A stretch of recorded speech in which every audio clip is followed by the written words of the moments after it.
So hello students, today we're going to discuss the first chapter called computer configurations. So in this chapter, we are going to learn about the different components of computers, so maybe electrical and electronic components, and also we are learning the like motherboard, RAM, secondary device, storage devices, primary storage devices, and also the slots and how all internal components are connected with each other and how the external components of computers are also connected to each other. Now, these are things which we are going to discuss in this chapter.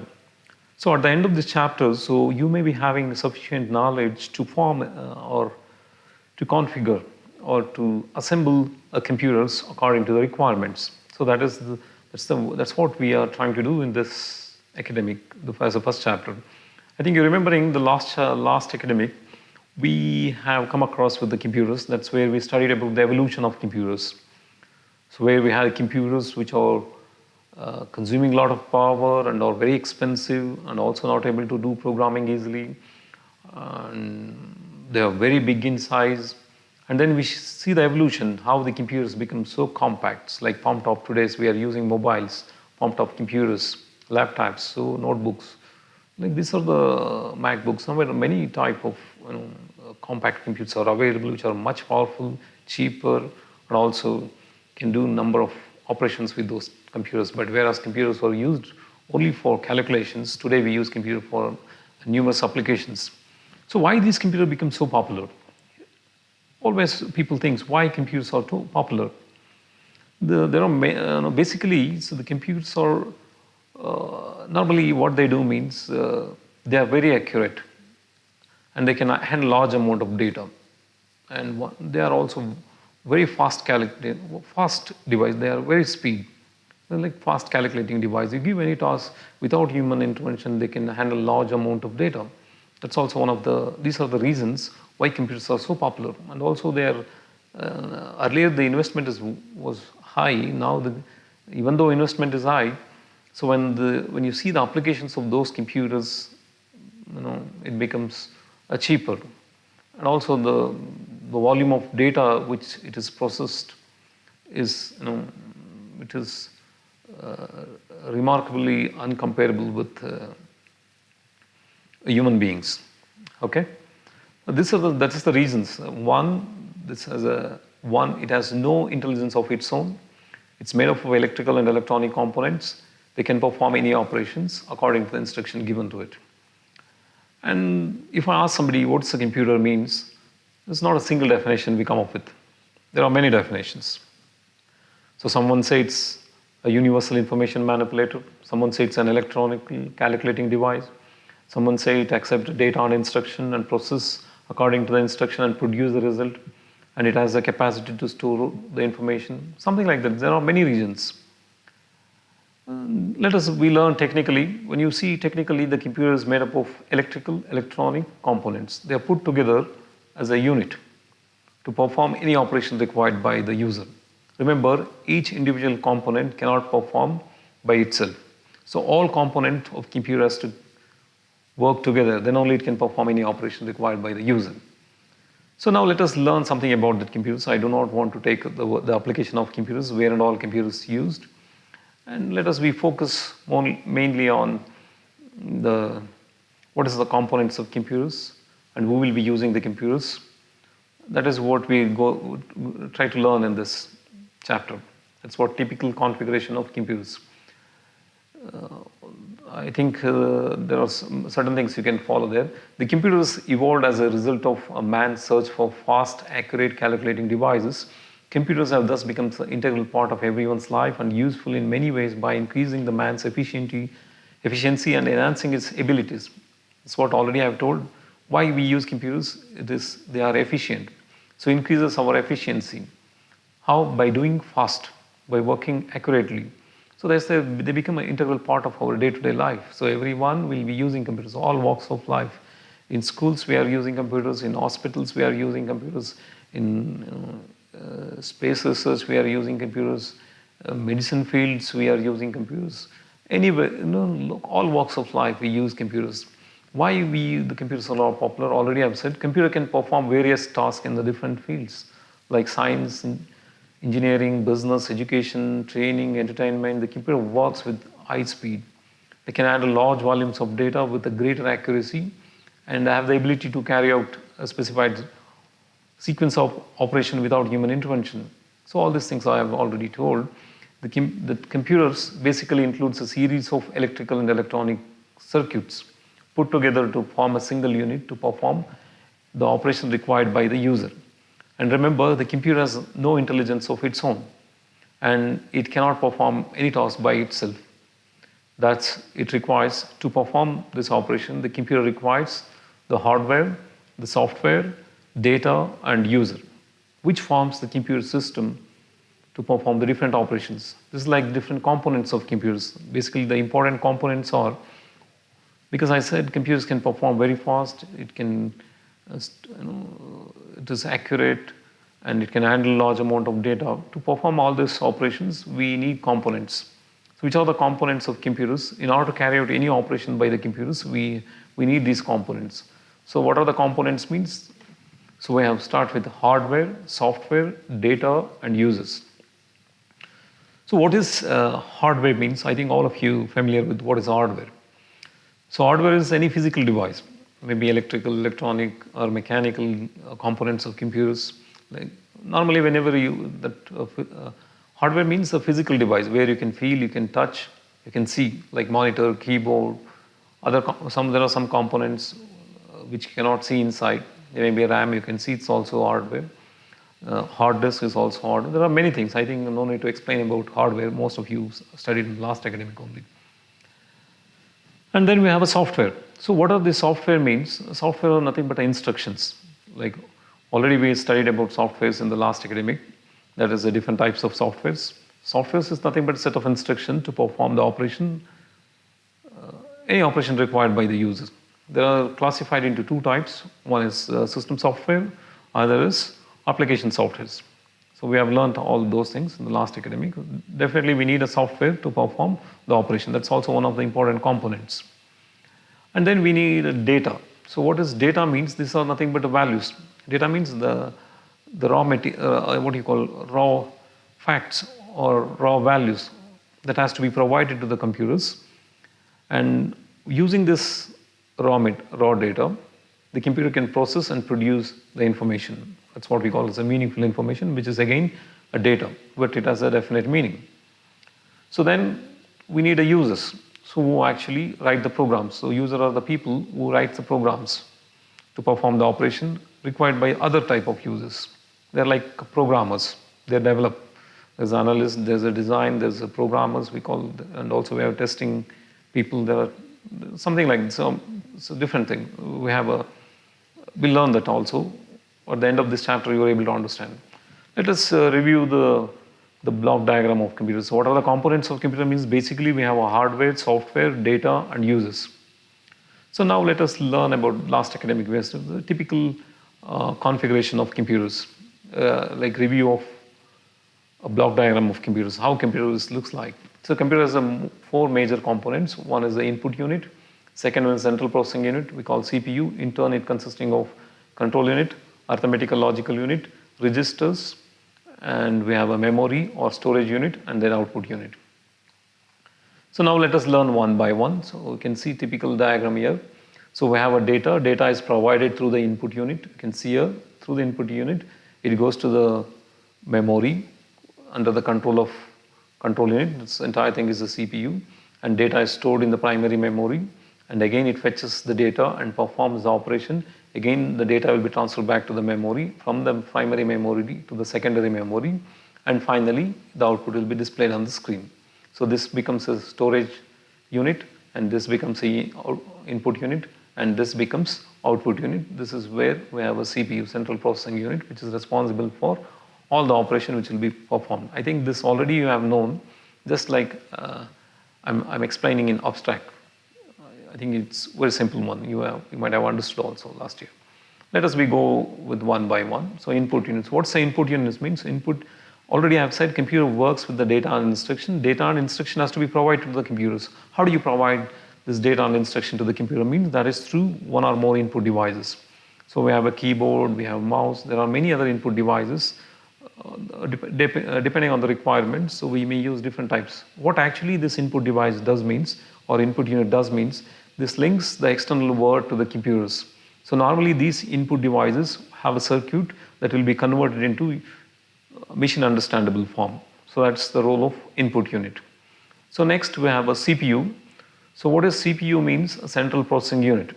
So it's a main component of the computers, like we call it a brain of human beings. Similarly, we have a computers, a processor which acts like a human brain, which is responsible for performing all the operation, and it manages works like a supervisor. It manages the entire operation of the computers, controls and directs the movement of data among the various components. It is responsible generally. Why means you can see there's different units like control unit, arithmetical logical units, and we have a general purpose register.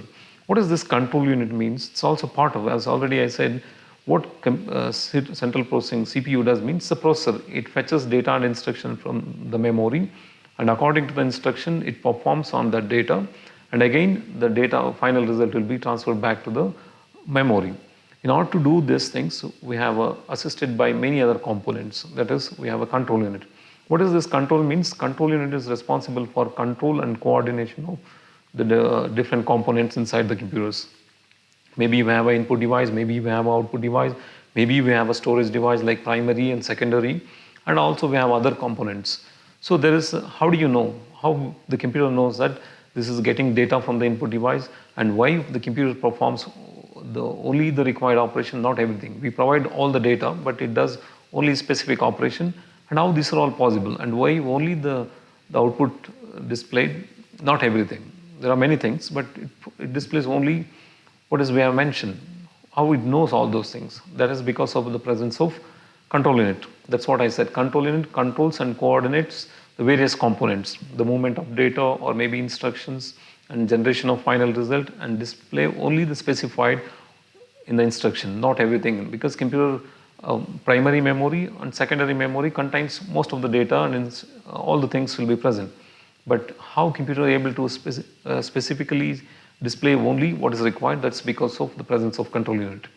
So next we have our registers. Normally what happens during the calculations, there may be intermediate result may be obtained or may be generated. So this has to be stored for the future use.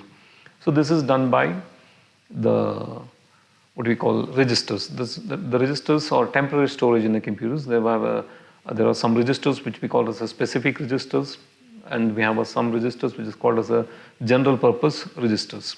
That when we learn when you go for higher studies what is instruction registers, and then we have a memory data register, memory address registers. These are like what we call specific purpose registers. There are like R1 to R6, or not R1, R2, R3, R4, or something like this. These are all general purpose. They are like temporary storage, like scratch pads you can use for some, like store intermediate results. And final result again stored in the memory. That is the role of what we call registers. And then we have a primary memory, and second, that's a memory unit or storage unit. So in storage unit, what actually means? The data, instruction, and also the final result has to be stored so that can be used for the future. So this has to be done in somewhere. So that is what we call as a storage device or memory device. So this memory device or storage devices, we have basically two types. It's like indirectly they provide a space for accommodate data, instruction, and also the final result. So the primary and classified, because they are very expensive, so therefore we classify the primary memory and secondary memory. The primary memory, we store the data and instruction which is currently needed by the CPU. And what is secondary storage? They are like temporary. It's like volatile memory, like RAM, we call random access memory. I think we studied in last academic also. And finally, we have a secondary storage device. So their capacity is huge and they are used to store the data permanently. So that is what we call as a secondary storage, like hard disk, the permanent form of storage. And then we have a output unit. So once the output is generated, so this output has to be put forward. That is, it has to be displayed. This should be given out to the users. How this is done means that is we have output device. Normally we have printers, and one more is the monitors. are the common used output devices. Apart from this, there are many other devices like speaker. Depending on the requirements, we may have a different output devices. So what this output device does means they have normally they links the computer to the external world. So normally these output devices have a circuit. They will convert digital or electrical signals into human understandable form. You can see the printout where you can read on this monitor. You can see what you are seeing right now. You can see that's what output device is. So all this component has to work together. That is what we call as a computer. That's how computer system perform. That's how it works. So now let us learn about something about the components of computers. What is a computer? Now this is a typical organization of computers. Just the different components, how they perform together to perform any operation required by the user. So now let us learn about the different components, which are the components used in the computers. There are many components. So we start with the motherboard. So what's a motherboard means? It's a main. That's why in a family at home, the mother is the main, and she's responsible for all the things. In similar way, in computers also we have one main circuit. So where all the components of computers has to communicate, either directly plugging into one of the socket or through connected through the ports. So it provides a communication highway where all the components of computers can communicate each other. You might have seen where is the relation between the keyboard and the display. So it is connected to something to your CPU. We call it a CPU, but it's actually connected to the motherboard. We can see it's a cabinet where we connect many components. All components are connected to like one cabinet, a box. This we call it as a CPU. It's not a CPU.